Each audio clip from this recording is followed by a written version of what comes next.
when starting or running a business, hiring is perhaps one of the most critical business functions that you can do.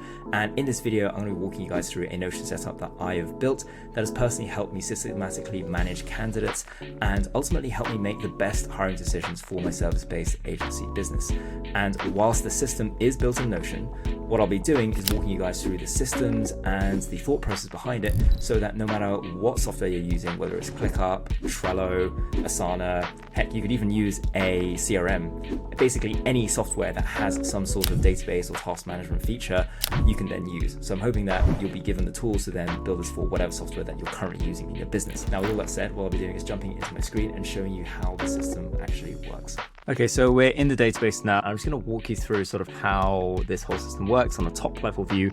There's really three main databases that you have to concern yourself with, and I will sort of show you how they all interlink with each other in a moment. But really, there's a section for candidate review.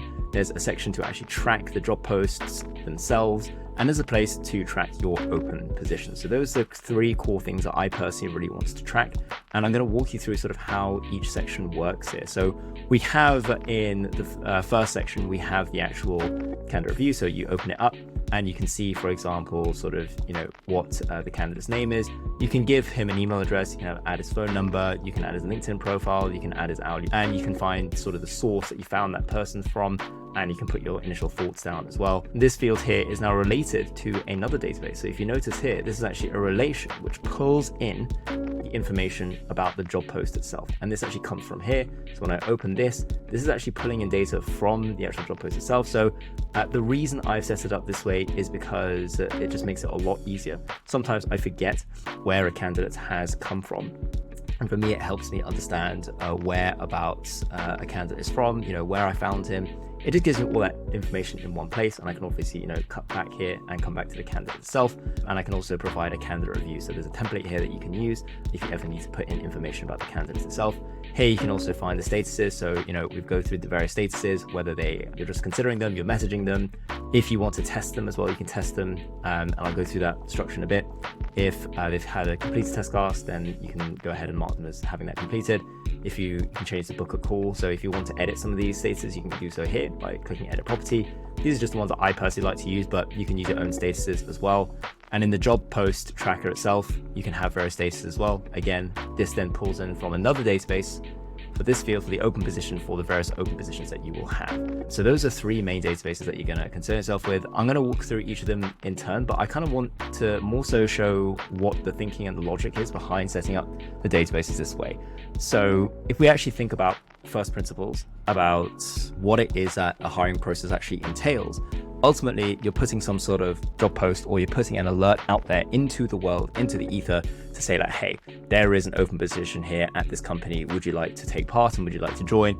Here is a certain amount of pay that is open to it. And let's see what you guys have got. So the first step for me personally is that you're going to want to think about what roles need to be filled. So I really needed a place where I could actually organize all the roles within an organization that needs to be filled at any given time. When you're just starting out, it might just be one or two roles, but as you start growing, you might actually start finding that you need multiple different roles. You might need a video editor plus a graphic designer. You might need somebody who can manage content. You might need a lot of different roles at any given time. And so at the beginning, it was fine, not have this system. But over time, what I found that, as I was looking to fill many different shoes, it really helped to actually sit and think, okay, what open positions do we have? And so you can use this database that I've also linked out here, the same one that I showed earlier, to actually think about the position that you're hiring for. So you might be wanting an SOP writer, you might want a software engineer, and it just helps you from a bird's eye level view, really think about and see, okay, what positions do I have and why do I need them? So, in this document here, what I like to do is, in any given month, is I like to think, okay, do I have any open positions? And then why do I need to fill them? Sometimes, I think especially in the past, I've gotten into a habit of just hiring for the sake of hiring and not really thinking about what objective I was trying to achieve, having them on, and then realizing actually, there's actually no need for this role. What we need is something different. So this is a good place to start thinking and planning for that section first before you actually go and jump ahead to writing a job post. So this then allows you to really be strategic about the way that you're putting your job posts out there. And I've got, a bunch of different sites that you can put your job post on. You can put it on LinkedIn, you can put it on freelance platforms like Upwork, freelancer.com, fiverr.com, whatever it is that makes sense for your stage of the startup journey. This is not what this video is about. This is very much just a system and how you go about doing this. And then you can actually start writing what the job post is. So I've got a template here that you can use. that you can, again, it's part of the template. You can use it for yourself and edit this as you see fit. It's quite simple, but it works for the time being for me personally. And then you can change the status again. So you can go ahead and put that into progress or posted or closed, and it just helps you remind you of where that's coming from. Now, the reason I have, and again, this pulls in from the original database for the open positions. So you can then see which position this is for. And the advantage of this method is that you can have multiple different job posts for a single. Sometimes you put a job post out there, and it's my experience, you sometimes put a job post out there and you actually realize, hang on a sec, I don't like any of the candidates that have come through, I want to go again. And so you can also track sort of how different types of job post copy actually impact the candidates that come in. A lot of, in my experience, people hiring for the first time don't actually understand that the people that you attract is also highly dependent on the way that you write your job post.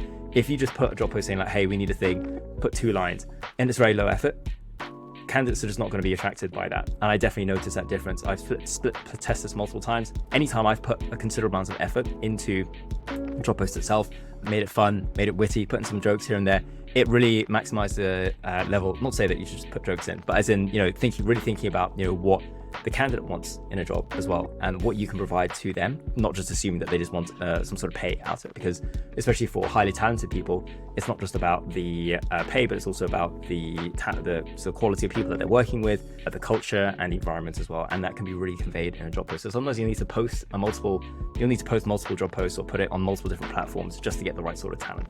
And this for me was starting to get a little bit overwhelming in terms of tracking, who came from what job post, because then you can look backwards and say, okay, writing in this sort of style attracted this type of person, let's try and emulate that again. And it gives you a bit of data to work off of rather than just guessing as to what sort of job posts you should be writing. So really important point for me personally, and I'd heavily emphasize this.